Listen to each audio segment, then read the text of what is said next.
یہ تو بہت اہم بات ہے کہ مذاکرات کو اس نظر سے بھی دیکھا جائے، یعنی ایک طرح سے اسٹیٹس کو برقرار رکھنے کا ذریعہ. لیکن تو پھر سوال یہ ہے کہ فلسطینی اتھارٹی یعنی PA وہ کیوں شامل ہوتی ہے اس میں، اگر یہ صرف ایک آپ کہہ رہے ہیں پردہ ہے؟ ہاں، اچھا سوال ہے. چومسکی اس کی وجہ بتاتے ہیں کہ کچھ تو یہ مایوسی ہے. مطلب ان کے پاس متبادل راستے ہیں ہی بہت کم. اگر وہ امریکہ کی سرپرستی والے مذاکرات سے انکار کر دیں تو وہ جو مالی امداد آتی ہے نا، جس پر ان کا بہت زیادہ انحصار ہے، وہ بند ہو سکتی ہے. اچھا. چومسکی یہ بھی کہتے ہیں کہ اسرائیلی پالیسیوں نے فلسطینی معیشت کو اتنا کمزور کر دیا ہے، اتنا غیر فعال، کہ وہ بیرونی امداد کے بغیر وہ چل ہی نہیں سکتی. اوہو، یعنی یہ ایک طرح کا معاشی دباؤ یا شکنجہ بن جاتا ہے. اور کیا یہ صرف ابھی کی بات ہے یا ماضی میں بھی ایسا ہوا کہ فلسطینی قیادت نے سخت شرائط ماننے سے انکار کیا ہو؟ ہاں بالکل. اس کی ایک آپ کہیں واضح مثال ہے. اوسلو سے پہلے میڈرڈ میں مذاکرات ہو رہے تھے. جی. اس وقت فلسطینی وفد کی قیادت حیدر عبد الشافی کر رہے تھے. وہ کافی اصول پسند رہنما مانے جاتے تھے. تو انہوں نے امریکی اسرائیلی شرائط ماننے سے انکار کر دیا، خاص طور پر یہ شرط کہ بستیوں کی توسیع جاری رہے گی. اچھا. ان کے اس انکار کی وجہ سے وہ مذاکرات آگے نہیں بڑھ سکے. پھر بعد میں یاسر عرفات نے اوسلو کے ذریعے ایک الگ راستہ نکالا، ایک معاہدہ کیا. جی. جسے عبد الشافی جیسے لوگوں نے کہا کہ یہ تو فلسطینی حقوق پر ایک طرح کی سودے بازی ہے، ایک سیل آؤٹ ہے.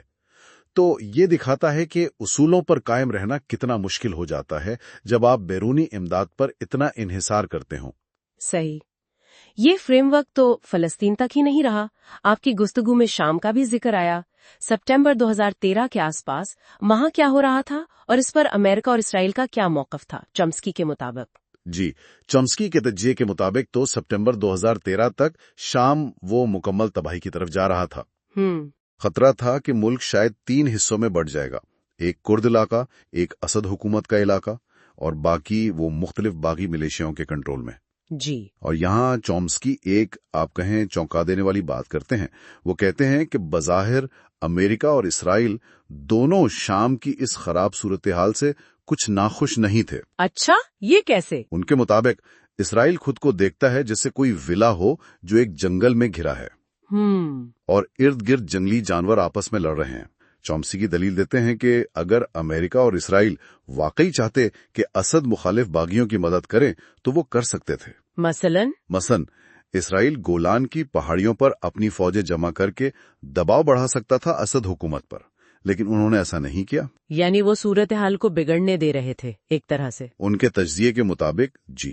اور اسی دوران امریکہ کے اندر بھی بحث چل رہی تھی کہ شام پر حملہ کیا جائے یا نہیں. ہاں، وہ بھی ایک دور تھا. اس داخلی بحث کو چومسکی نے کیسے دیکھا؟ چومسکی نے کہا کہ یہ امریکی بحث بھی بڑی دلچسپ تھی. ایک طرف تو تھے وہ انتہائی دائیں بازو کے لوگ جو مداخلت کے خلاف تھے. جی. لیکن ان کی وجہ یہ تھی کہ بھئی ہم اپنے وسائل دوسروں کے مسئلے پر کیوں لگائیں. یعنی آئسولیشنسٹ قسم کا موقع. بالکل. اور دوسری طرف اعتدال پسند ریپبلکن سے لے کر لبرل ڈیموکریٹس تک ان میں یہ خیال تھا کہ امریکی فوجی مداخلت کا ایک اعتدال پسند اثر پڑے گا. اچھا. اسی حوالے سے چومسکی نے وہ جو تحفظ کی ذمہ داری یا R2P کا مغربی تصور ہے نا، اس پر بھی تنقید کی. جی، R2P. انہوں نے کہا کہ یہ ایک طرح کا دھوکہ ہے. اس کا جو مغربی ورژن ہے وہ امریکہ اور نیٹو کو یہ اجازت دیتا ہے کہ وہ اقوام متحدہ کی سلامتی کونسل کی منظوری کے بغیر بھی طاقت استعمال کر لیں. یعنی بین الاقوامی قانون کو بائی پاس کرنے کا ایک طریقہ. جی، ان کے مطابق.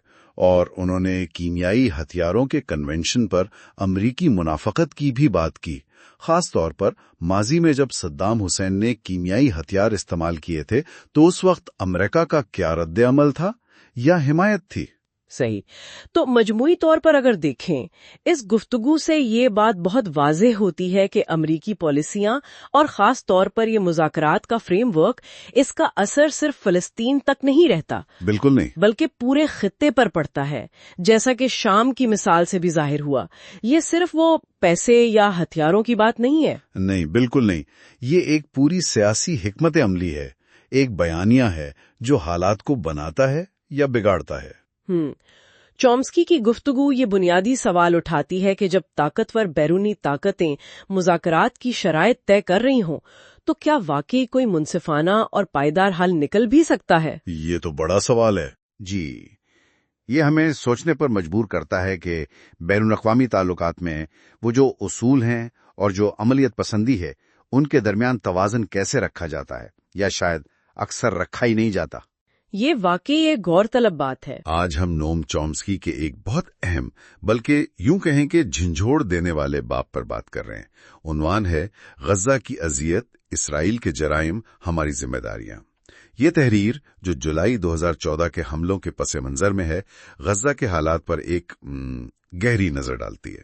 جی بالکل، اور چومسکی اسے صرف سیاسی تجزیہ نہیں کہتے، وہ اسے ایک اخلاقی محاسبہ قرار دیتی ہیں۔ صحیح، وہ تفصیل سے بتاتے ہیں کہ غزہ پر کیا حالات مسلط کیے گئے ہیں، مطلب ناکہ بندی، بار بار حملے، زندگی کی تباہی، اور یہ سب کچھ ان کے مطابق استثناء کے ساتھ، یعنی امپیونٹی کے ساتھ، اور اپنے دفاع کے نام پر کیا جاتا رہا ہے۔ بالکل، لیکن وہ صرف اسرائیل کے اقدامات پر ہی نہیں رکتے ہیں نا، وہ دنیا کی توجہ، مطلب ہماری خاموشی اور ذمہ داریوں کی طرف بھی لاتے ہیں۔ جی، یہی اس باب کا مرکزی نقطہ ہے، تو آئیے اس پر ذرا تفصیل سے بات کرتے ہیں۔ چومسکی شروع کرتے ہیں ایک بہت ہی دل دہلا دینے والے واقعے سے۔ 9 جولائی 2014 صبح کے 3 بجے غزہ میں ایک نوجوان فلسطینی صحافی کی فون کال۔ جی ہاں، مجھے یاد ہے، پس منظر میں دھماکوں اور جیٹ طیاروں کی آوازیں، اور اس صحافی کا چھوٹا سا بچہ رو رہا تھا۔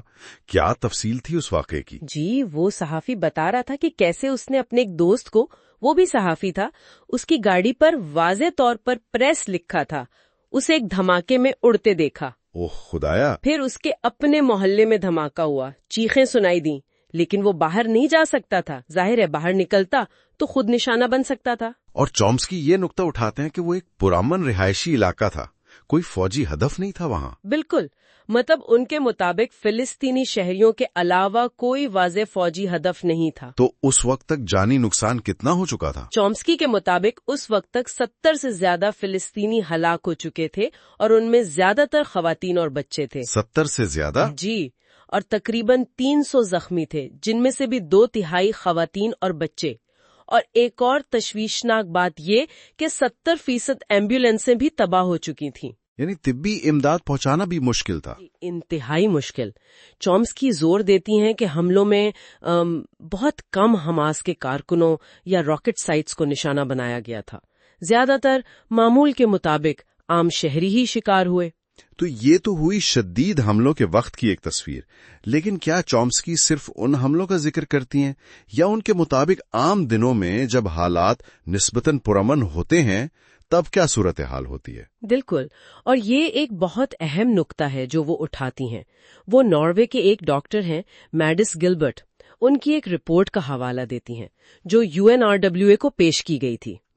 یہ رپورٹ غزہ میں معمول کے حالات بیان کرتی ہے، یعنی جب اسرائیل بظاہر اچھے برتاؤ پر ہوتا ہے، کوئی بڑا حملہ نہیں ہو رہا ہوتا۔ اچھا، تو ان معمول کے حالات میں کیا سامنے آیا؟ دیکھیں، وہ رپورٹ خاص طور پر بچوں کی حالت پر فوکس کرتی ہے، اور اعداد و شمار سچ پوچھیں تو ہولناک ہیں۔ اسرائیلی ناکہ بندی کی وجہ سے جو غذائی قلت ہے، جی، اس کی وجہ سے 2 سال سے کم عمر کے تقریباً 73% بچے، 72.8% خون کی کمی یعنی انیمیا کا شکار ہیں۔ 73%؟ یہ تو ناقابل یقین حد تک زیادہ ہے۔ جی ہاں، اور صرف یہی نہیں، بچوں میں جسمانی کمزوری یعنی ویسٹنگ 34% سے زیادہ ہے، قد کا چھوٹا رہ جانا سٹنٹنگ 31% سے زیادہ ہے، اور وزن میں کمی انڈر ویٹ وہ بھی 31% سے زیادہ ہے۔ یہ تو معمول کے حالات ہیں جب کوئی بڑا فوجی آپریشن نہیں ہو رہا۔ جی، یہ وہ حالات ہیں جب دنیا شاید غزہ کی طرف دیکھ بھی نہیں رہی ہوتی۔ اور چومسکی ایک اور بات کی نشاندہی کرتے ہیں۔ وہ کیا؟ کہ گزشتہ 14 سالوں کا اگر اوسط نکالا جائے تو جب اسرائیل اچھے برتاؤں پر تھا تب بھی ہر ہفتے اوسطاً 2 سے زیادہ فلسطینی بچے مارے جاتے رہے۔ ہر ہفتے 2 سے زیادہ بچے؟ یعنی یہ تشدد ایک مستقل عمل رہا ہے۔ بالکل، تو چومسکی کے نزدیک اس سب کی جڑ، اصل وجہ وہ مجرمانہ قبضہ ہے اور اسرائیل کا وہ منصوبہ جس کے تحت فلسطینی زندگی کو غزہ میں بس کسی نہ کسی طرح زندہ رہنے کی سطح تک محدود کر دیا گیا ہے۔ اور مغربی کنارے کا بھی ذکر ہے؟ جی، وہ کہتی ہیں کہ مغربی کنارے میں بھی فلسطینیوں کو چھوٹے چھوٹے الگ تھلگ علاقوں تک محدود کر دیا گیا ہے، جبکہ اسرائیل جس زمین پر چاہتا ہے قبضہ کر لیتا ہے، اور یہ سب بین الاقوامی قوانین اور سلامتی کونسل کی قراردادوں کی کھلی خلاف ورزی ہے۔ تو پھر یہ صورتحال چلتی کیوں جا رہی ہے؟ چومسکی اس کی کیا وجہ بتاتے ہیں؟ ان کا موقف بہت واضح ہے۔ وہ کہتی ہیں کہ یہ صورتحال اس وقت تک جاری رہے گی جب تک واشنگٹن یعنی امریکی حکومت اس کی بھرپور حمایت جاری رکھے گی اور جب تک یورپ اسے خاموشی سے برداشت کرتا رہے گا۔ یعنی عالمی طاقتوں کی حمایت یا کم از کم خاموشی اس کی وجہ ہے؟ جی، وہ عالمی برادری کی عملی بے حسی کو اس المیے کے تسلسل کا ایک بڑا ذمہ دار ٹھہراتی ہیں۔ تو خلاصہ یہ کہ اس باب میں چومسکی اصل میں وہ سارے خوش فہمی کے پردے ہٹا رہی ہیں جو دنیا بھر کے لوگوں کو غزہ میں جو کچھ ہو رہا ہے اس کی اصل سنگینی سے بچائے رکھتے ہیں۔ وہ کہتے ہیں حقائق چھپے نہیں ہیں، انہیں نظر انداز کیا جاتا ہے۔ بالکل، اور اس نظر انداز کرنے کی قیمت کون ادا کرتا ہے؟ وہ لوگ جن کی طاقت کے ایوانوں میں کوئی آواز نہیں ہے، یعنی غزہ کے عام شہری۔ چومسکی ہمیں یاد دلاتی ہیں کہ ناانصافی اگر ہو رہی ہو تو غیر جانبدار رہنا وہ بھی ایک طرح سے جرم میں شریک ہونے جیسا ہے۔ صحیح۔ اور غزہ کی جو تکلیفیں ہیں ان کی ذمہ داری صرف سرحدوں پر ختم نہیں ہو جاتی، یہ ایک عالمی ذمہ داری بنتی ہے۔ یہ واقعی ایک گہری سوچ ہے۔ جی، اور ایک آخری سوال جو یہ تحریر ہمارے ذہنوں میں چھوڑ جاتی ہے وہ یہ ہے کہ جب سچائی سن لی جائے، جب حقائق سامنے آ جائے تو پھر اس کے ساتھ کیا کیا جائے گا؟ اس علم کا کیا مصرف ہوگا؟ آج ہم ایلان پاپے کی ایک بہت اہم اور کافی بے لاگ تحریر کا جائزہ لے رہی ہیں۔ جی، یہ ان کے ایک باب سے ہے، اسرائیل کی تدریجی نسل کشی کی مختصر تاریخ۔ بالکل۔ اس میں پاپے جو ہیں وہ اسرائیلی پالیسی کو خاص طور پر فلسطینی عوام کے خلاف ایک سست، آپ کہہ لیں منظم طریقے سے مٹانے کی حکمت عملی قرار دیتے ہیں۔ وہ اسے تدریجی نسل کشی کہتے ہیں، یعنی انکریمنٹل جینوسائیڈ۔ مقصد وہ کہتے ہیں چونکانا نہیں بلکہ وضاحت کرنا۔ جی، یعنی نام دینا اس چیز کو جو ہو رہی ہے۔ بالکل، جسے اکثر نرم الفاظ میں شاید چھپا دیا جاتا ہے۔ وہ 1948 کی نسلی صفائی سے بات شروع کرتے ہیں۔ جی ہاں۔ اور اسے آج تک لاتے ہیں، غزہ، مغربی کنارہ، فلسطینی شناخت پر جو حملے ہو رہے ہیں، تاریخی تسلسل دکھاتے ہیں۔ ہاں، اور ان کا نقطہ یہ ہے کہ نسل کشی ہمیشہ اچانک یا ایک دم نہیں ہوتی۔ صحیح۔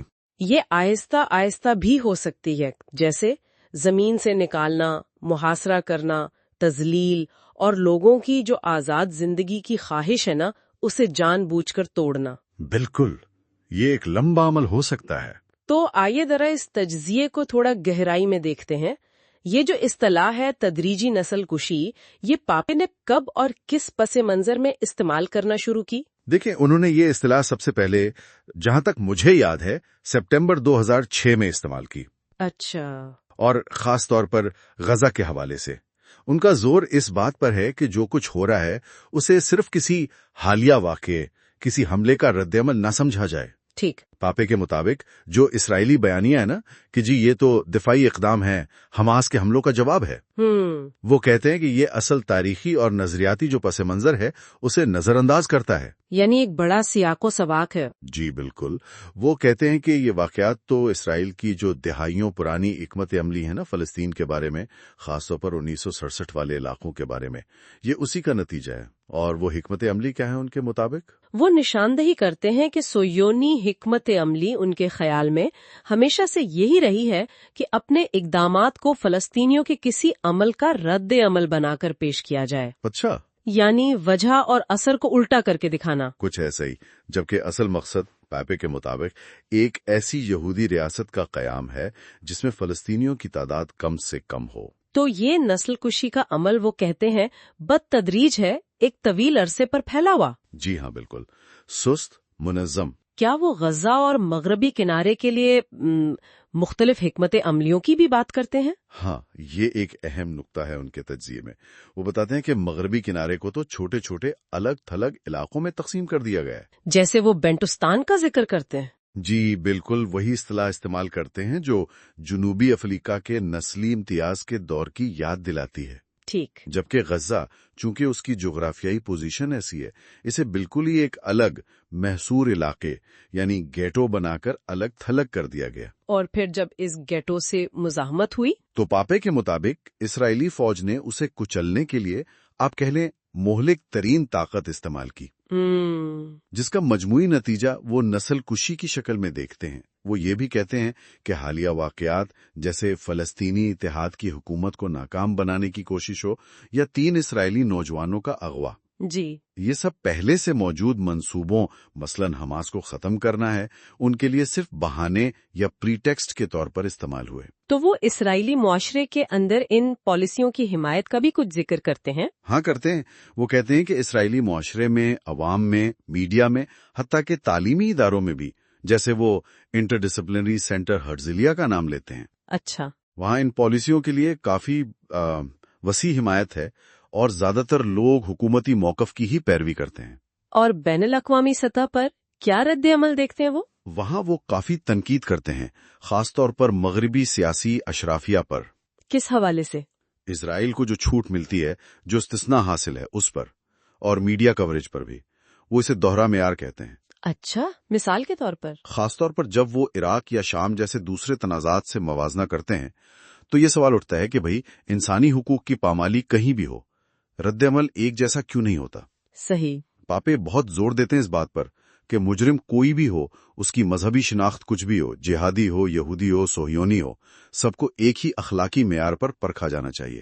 تو اگر ہم خلاصہ کریں، اعلان پاپے کا تجزیہ ہمیں ایک طرح سے چیلنج کر رہا ہے کہ جو کچھ ہو رہا ہے اسے صرف 2 برابر فریقوں کا جھگڑا نہ سمجھیں، بالکل، بلکہ اسے ایک دہائیوں پرانے منصوبے کے طور پر دیکھیں جس کا مقصد ان کے تجزیے کے مطابق پالیسی اور طاقت کے ذریعے فلسطینیوں کا خاتمہ ہے۔ جی ہاں، واقعات کو تاریخی تسلسل میں رکھ کر پاپے یہی دکھانے کی کوشش کرتے ہیں کہ آج جو کچھ ہو رہا ہے وہ کوئی حادثہ نہیں، کوئی زیادتی نہیں، بلکہ ایک ڈیزائن کا حصہ ہے۔ بالکل، ایک ایسا ڈیزائن جسے طویل عرصے تک ان کے مطابق جھٹلایا گیا، لیکن وہ دستاویزی شکل میں موجود ہے، اور جیسے جیسے ان کی تحریر آگے بڑھتی ہے اس معاملے کی سنگینی اور فوری توجہ کی ضرورت وہ اور واضح ہوتی جاتی ہے۔ یعنی خاموشی اب کوئی آپشن نہیں۔ ان کے نزدیک بالکل نہیں، اور وہ کہتے ہیں کہ تاریخ فیصلہ کرے گی کہ دنیا نے اس پر کیا رد عمل دیا یا نہیں دیا۔ ٹھیک ہے۔ تو آخر میں ایک سوچ جو ذہن میں آتی ہے جس پر غور کیا جا سکتا ہے، اگر واقعی تاریخی واقعات اور پالیسیوں کو اس طرح دیکھا جائے جیسا پاپے بیان کرتے ہیں، یعنی ایک طویل مدتی تدریجی منصوبے کے طور پر، تو پھر سوال یہ پیدا ہوتا ہے کہ ہمارے جو موجودہ بین الاقوامی قوانین ہیں، انسانی حقوق کے جو فریم ورک ہیں، وہ اس قسم کی صورتحال کا جائزہ لینے اور اس سے نمٹنے میں کتنے مؤثر ہیں یا شاید کتنے ناکافی ہیں۔ آج ہم نوم چومسکی کے ایک اہم باب غزہ میں ڈراؤنا خواب پر بات کر رہے ہیں۔ جی، اور یہ صرف واقعات کی ایک لسٹ نہیں ہے، اصل میں یہ ایک گہری اخلاقی بحث ہے ان حملوں پر جو بار بار ہوئے، منصوبہ بندی سے ہوئے، اور وہ حالات جنہوں نے غزہ کے لوگوں کی مشکلات کو قائم رکھا ہے۔ بالکل، چومسکی ایک ایسی تصویر کھینچتے ہیں جو دیکھنے میں تکلیف دہ ہے نا؟ وہ ایک بنیادی عدم توازن کی طرف اشارہ کرتے ہیں۔ صحیح۔ ایک طرف تو آپ دیکھیں ٹینکس ہیں، ڈرونز ہیں اور پوری عالمی حمایت بھی ہے، اور دوسری طرف ایک بالکل محصور پھنسی ہوئی آبادی ہے جنہیں امن سے اپنے پیاروں کا سوگ منانے کا حق بھی نہیں دیا جاتا۔ اور اسی پس منظر میں چومسکی اسرائیل کے ہدف کو خاموشی کے بدلے خاموشی کہتے ہیں، کوائٹ فور کوائٹ۔ یہ سننے میں تو شاید کچھ لوگوں کو ٹھیک لگے، ہاں، لیکن چومسکی اس کی گہرائی میں جاتے ہیں۔ ان کے مطابق یہ خاموشی اصل میں قابض طاقت کی شرائط پر مبنی ہے، یعنی مغربی کنارے کے لیے اس کا مطلب ہے کہ اسرائیل غیر قانونی بستیاں بناتا رہے، فلسطینیوں کو الگ تھلگ کرتا رہے، اچھا، ان پر ظلم جاری رکھے، تشدد کرے۔ یہ ہے وہاں کا معمول۔ اور غزہ کے لیے معمول کیا ہے چومسکی کے مطابق؟ غزہ کے لیے یہ معمول ایک تباہ کن محاصرے کے تحت